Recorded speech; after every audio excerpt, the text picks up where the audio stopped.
Malcolm X and Muhammad Ali were brothers. They'd traveled together, prayed together, laughed together. Malcolm had been there when Ali won the heavyweight title. He'd been there when Cassius Clay became Muhammad Ali.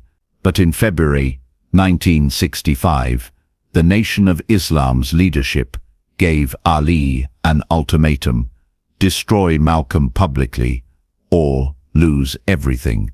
What Ali chose to do, and what he refused to do, revealed the most painful truth about loyalty and betrayal.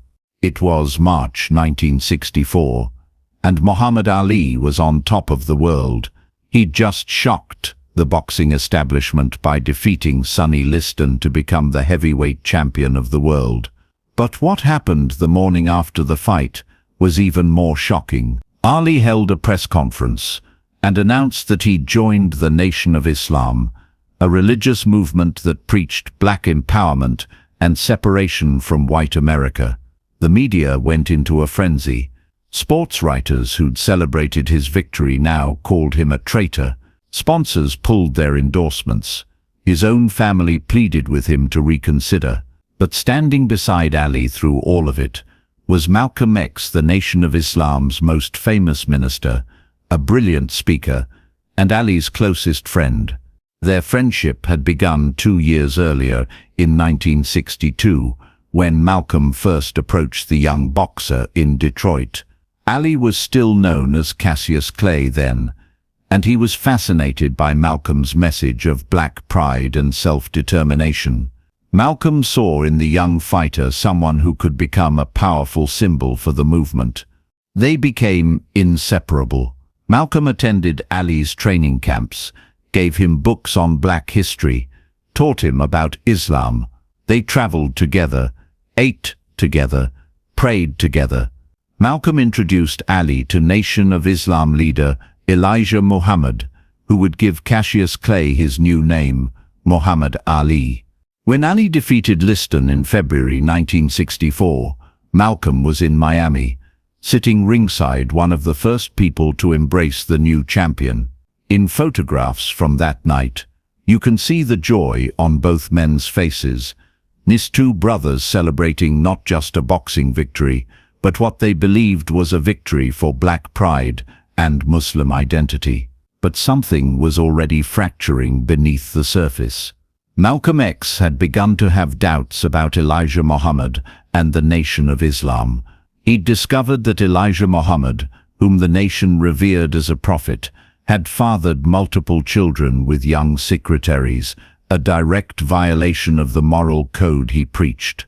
When Malcolm questioned this, Elijah Muhammad grew angry. In March 1964, just weeks after Ali's championship victory, Malcolm X announced he was leaving the Nation of Islam. He planned to start his own organization, one that would focus on human rights rather than separatism, one that would work with other civil rights leaders like Martin Luther King Jr. The Nation of Islam's leadership viewed Malcolm's departure as the ultimate betrayal. Elijah Muhammad declared Malcolm a hypocrite and a traitor. Nation of Islam ministers across the country denounced Malcolm in their mosques. Death threats began arriving at Malcolm's home. Malcolm knew his life was in danger, and then Elijah Muhammad's representatives came to Muhammad Ali with a message: you must choose. Ali was at a crossroads. On one side was Malcolm X, his friend, his mentor, the man who'd introduced him to Islam and guided him through his conversion. On the other side was Elijah Muhammad, the leader of the Nation of Islam, the man who'd given Ali his new name, the spiritual father of the movement that had given Ali's life meaning. The pressure on Ali was immense. Nation of Islam officials told him that associating with Malcolm would mean his own expulsion from the faith. They reminded him that everything he had, his new name, his identity as a Muslim, his standing in the black community, came from the Nation of Islam. If he stood by Malcolm, he'd lose it all. Ali's family was terrified.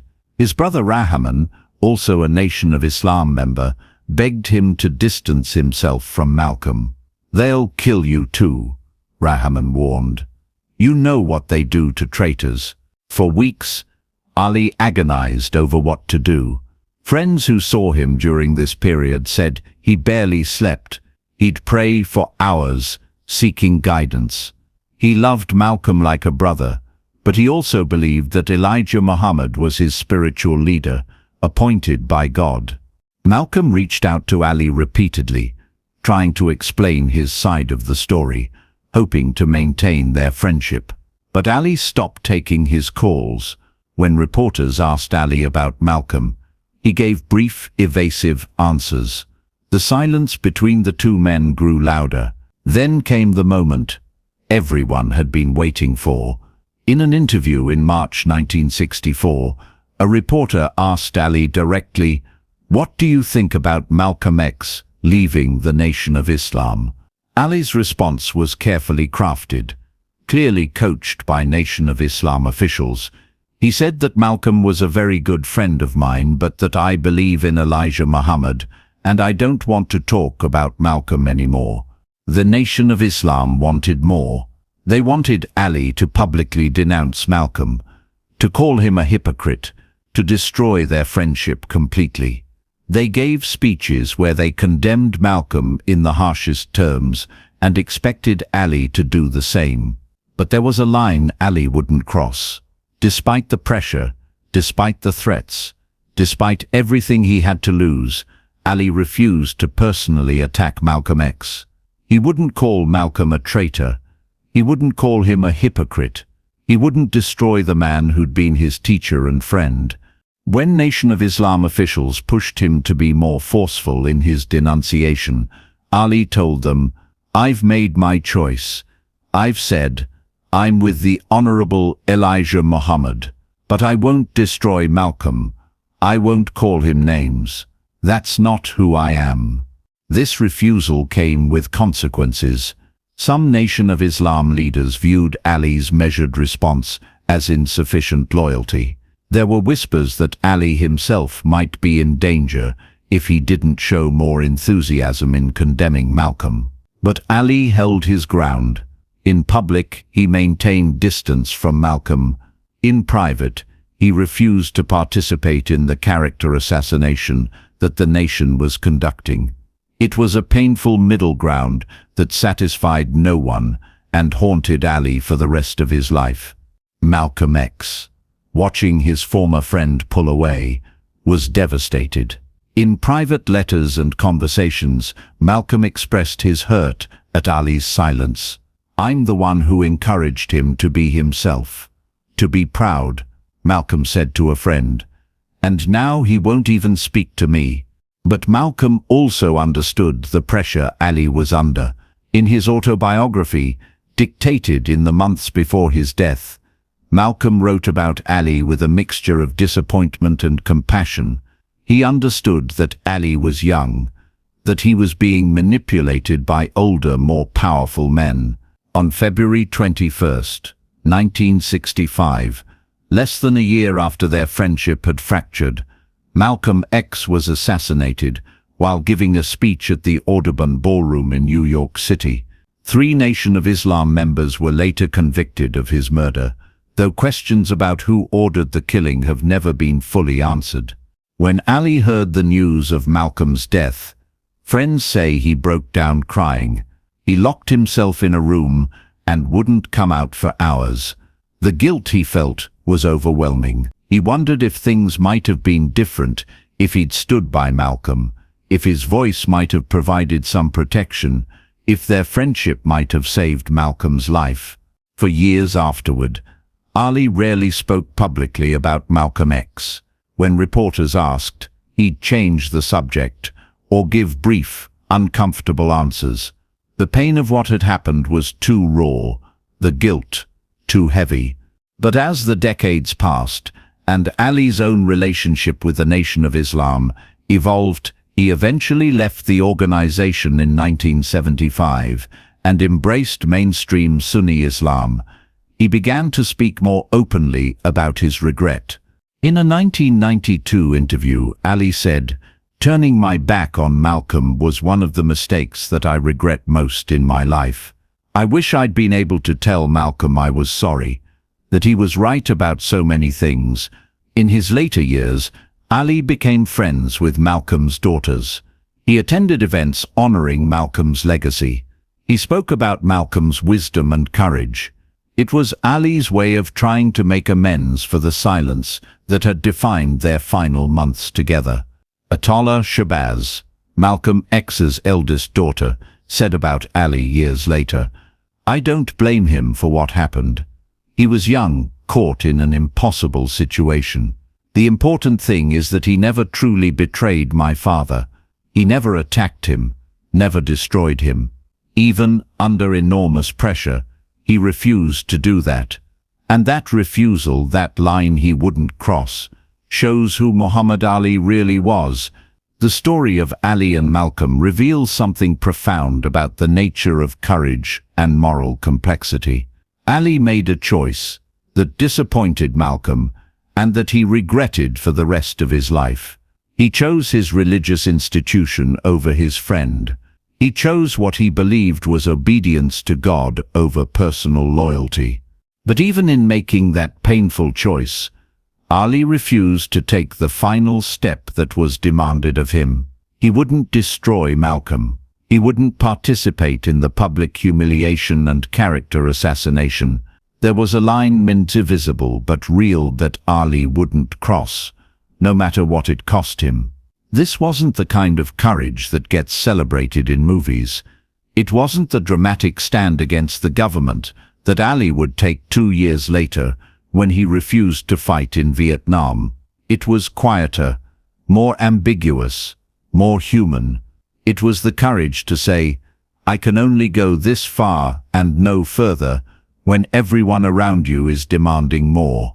The tragedy is that both men were right, and both were wrong. Malcolm was right to question corruption within the Nation of Islam.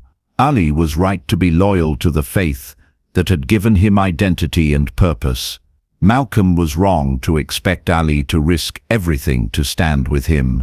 Ali was wrong to cut off communication with the friend who'd guided him to that faith in the first place.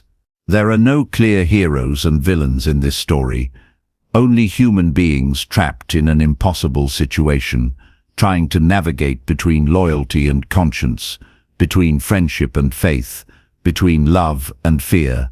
In 2001, Ali attended a ceremony honoring Malcolm X at the Apollo Theater in Harlem. By then, Ali could barely speak due to his Parkinson's disease. When Malcolm's widow, Betty Shabazz, saw Ali, she walked over to him and embraced him. No words were exchanged. Ali couldn't speak, and none were needed.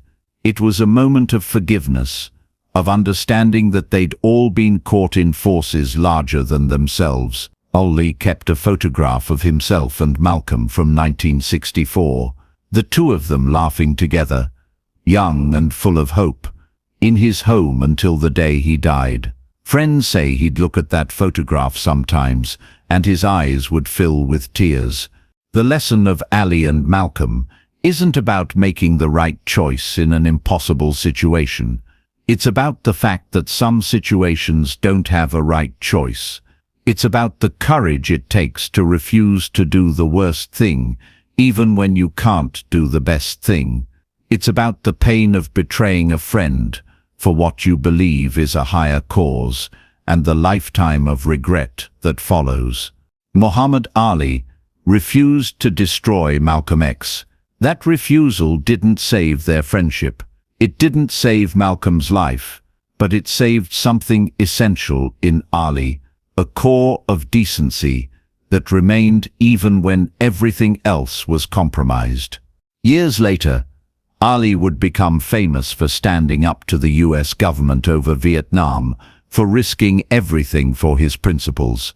But perhaps his most human moment of moral courage was this quieter, more ambiguous refusal, the line he drew in the sand when everyone demanded he cross it, the attack he wouldn't make, the destruction he wouldn't participate in, the friend he wouldn't completely betray, even when betrayal would have been easier. If this story moved you, please subscribe and hit that thumbs up button. Share this video with someone who needs to understand that courage isn't always about grand gestures.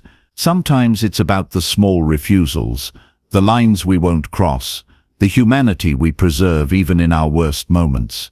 Let us know in the comments. Have you ever had to choose between two people or principles you believed in? How did you find your way? Ring that notification bell for more complex, honest stories about the humanity behind the legends.